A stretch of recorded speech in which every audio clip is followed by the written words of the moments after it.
Hey everyone, welcome back to my channel. This is Coffee with Katie. We're feeling some witchy vibes today with my book mug. Today's video is going to be my September reading wrap-up, so let's just get into talking about all of the books that I read in September. I don't know why, but some of these books that I read feel like I read them months and months ago and not just in September. Wild. The first book that I finished in September is Strong Like Water by Andi Kolber. Finding the freedom, safety, and compassion to move through hard things and experience true flourishing. This was written by a therapist, and she kind of goes through processing a lot of trauma and coping mechanisms that you can work through, and I really appreciated this. It's one of those books that I feel like you have to kind of work through slowly and take time to give each like coping skill and processing time. And I didn't do that with this. I just kind of like went through it because I was reading it for more educational purposes. But for therapeutic purposes, I feel like it's one of those things you want to go through slowly and work through piece by piece when you want to like go and do that. But it was very good. And then I read Once a Villain by Vanessa Lynn. This is book 3 in the Monsters trilogy, and I'm gonna be honest, I was really excited about this because I had been waiting 2 years for this conclusion from the middle book to the last book, and I loved the first book. The second book kind of fell a little bit flat for me, and then I was really excited about the third. I did really like it more than the second book and was really excited, happy I was reading it, and then it just took a turn. And it really upset me and kind of ruined a lot of the series for me because I waited 2 years for this conclusion, for it to end like that. I really didn't like it. It really upset me. And I don't want to spoil it for you, but like the entire setup of the first couple of books was what I thought was going to be having to make this like horrible choice that was going to like wrench the timeline apart or unmake someone. Like I thought something big like that and dramatic was going to have to happen, and that's not what happened. And because it's not what happened and you're looking forward to like the having to make the choice and then you don't get that, frustrated me a lot. So I ended up giving this 3 stars. But then I read Thorn Season by Kira Azar, and I thought I was going to really like this, and I did really enjoy it, but I feel like I enjoyed it for different reasons than I thought I was going to initially. So how do I articulate my thoughts on this? First off, the just like traditionally published version is really pretty. Like it's pretty cool. So I really liked this book. I felt like the more it picked up, the more interesting it became.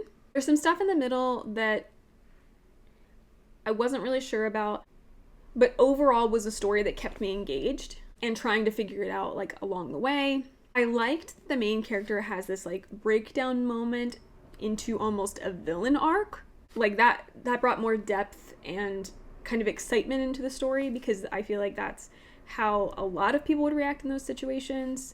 And I wouldn't necessarily describe this as a love triangle, really. I think that's kind of pitched, and it's pitched as that, but I wouldn't necessarily describe it as that. But the 2 male main characters were both interesting in their own right, and I feel like sometimes one kind of outshines the other, but I feel like the character development and depth was interesting on both sides. Even the bad guy was like super intriguing to me, and he's not like a bad guy like a Shadow Daddy kind of thing. He's a bad guy and he's actually bad, but they built the character so well that it's a villain that's good and interesting. So he was super intriguing for me, and I feel like that's a hot take, and that even people that like morally great characters would not like that character, but it was kind of like a moth to a flame for me. So it's kind of one of the ones that I actually like him, but you're not supposed to root for him. You really shouldn't. And I'm curious to see how the world opens up in book 2, because you're kind of stuck in the castle and in the season for the first one. But I'm curious to see how the world opens up. Let me talk about this book. I couldn't really talk about that with the other ones because it was a war series. But an heiress possessing illegal magic who has more to lose than just her secrets, a harsh and glittering royal court where the threat of discovery lurks around every corner, 2 beguiling and very dangerous men who might be her salvation or her ruin. It's rose season at the palace, but survival will depend on becoming the most vicious thorn. So essentially, rose season is where you go and the king is trying to find a wife. The prince, the king, whatever, is trying to find a wife. And it's kind of like a competition. You like show up in different events and different parties and you're trying to catch his attention. But the prince, the ruling court, if they find out that she is a magic wielder, she'll immediately be killed. And so she's also trying to hide the fact that she has magic while trying to win his attention so that she can kind of make some sway in the kingdom. There's a lot of other things going on underneath, and she meets another guy who's an ambassador, but he also has a secret and a past, and he's from a different land. So there's a lot of stuff going on with that. So I'm curious to see how the world opens up now that we're going to get more of the world in book 2, now that she's out of the castle, and how the plot progresses. And I think I know a twist that is yet to come, but we will see. But like I said, I really enjoyed this. I gave it 4 stars. And then I read a short story. So I think I mentioned this in my TBR, but long story short, somebody messaged me on my email that's attached for inquiries, and they asked if I would be interested in reviewing one of their short stories. They're like little novella things by Nicholas. And so he emailed me and asked me if I'd be interested in reading The Hearts of Argyle Godfrey. And I said that I was, and he had the whole audiobook narrated by this girl on YouTube that does YouTube video narrations, and she did a great job, so I can link that down below. But if you search The Hearts of Argyle Godfrey on YouTube, you should find her playlist that can read you the short story. It's not very long. I want to say it's 4 hours, maybe. It's very short. I read it in like a day. But it was an interesting story. So the premise is that it's kind of like a gothic fantasy-ish. It's more just like contemporary, but there's some magical stuff in it, so it's more gothic.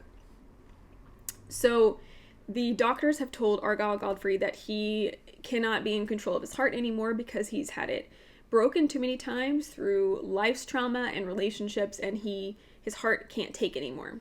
So they remove his heart and they give him a glass one. It's like a magical glass heart, and it's got like some greenery in it, and it's like a physical thing he can hold. And they give it to him, and they said, like, you're gonna take this, but you have to find a girl to give it to that will take care of it. And so he's kind of like hoarding it, but he needs to find somebody to take care of it, or else the longer he's disconnected from his heart, the more of his humanity he'll lose and more of his empathy and emotions. And so the story kind of goes through that, and you see him kind of making bad choices with his heart, even more bad choices with his other heart, and seeing like if people are going to take care of it, what happens if he's separated from it for too long. So it's an interesting premise and an interesting story. It's also a super quick read, so if you wanted to just give it a shot, even if it only sounds a little bit interesting to you, I would suggest giving it a shot. I feel like some of the writing or the word choices were a little bit stilted or off or like jarring. Overall, I liked the story. I thought it was interesting. It's not one of those stories that will give you a super wrapped up ending. It kind of leaves something to your imagination, and a lot of people really enjoy that. I wanted to finish it. It was really easy to get through. It was intriguing enough that I wanted to know what the end was. And I think it's cool that he's like starting to write a lot of stories.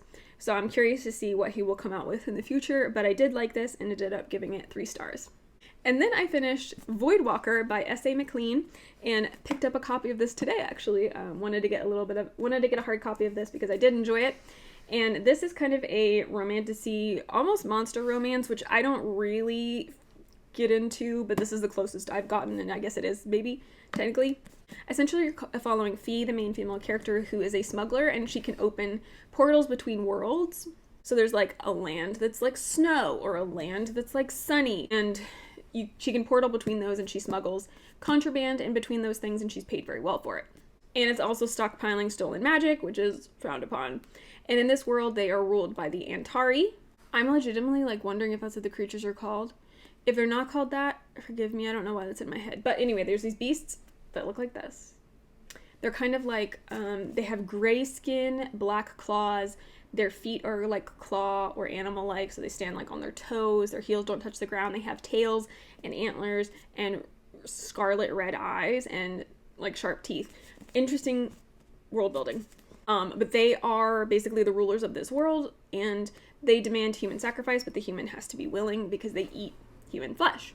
So every so often they will have a willing human go to the leader of that territory, and they will eat them, but they'll make it painless, etc. And through a heist situation that goes wrong, they designate Fee as a sacrifice, and she's taken to Antal, this monster.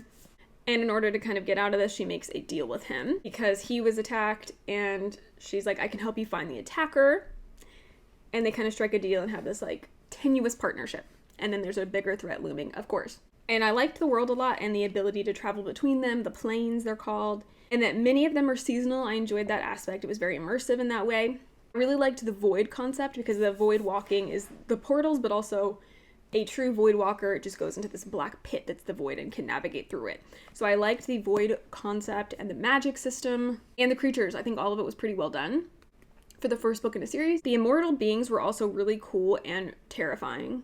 It felt more like a predator than we read about in like Fae, for instance. A lot of times Fae, they're really built up as predators, and you like the writer tells you how dangerous they are, and like you get it, but like these feel dangerous and look dangerous immediately, rather as the Fae are like these beautiful creatures that are also super dangerous. This is like, oh my gosh, these are actually scary immediately. I wasn't necessarily expecting this to be so close to a monster romance, because it's something I've never read and not really something I've wanted to get into, just because there's so many other things that I read that I don't need another thing to read is what it feels like almost.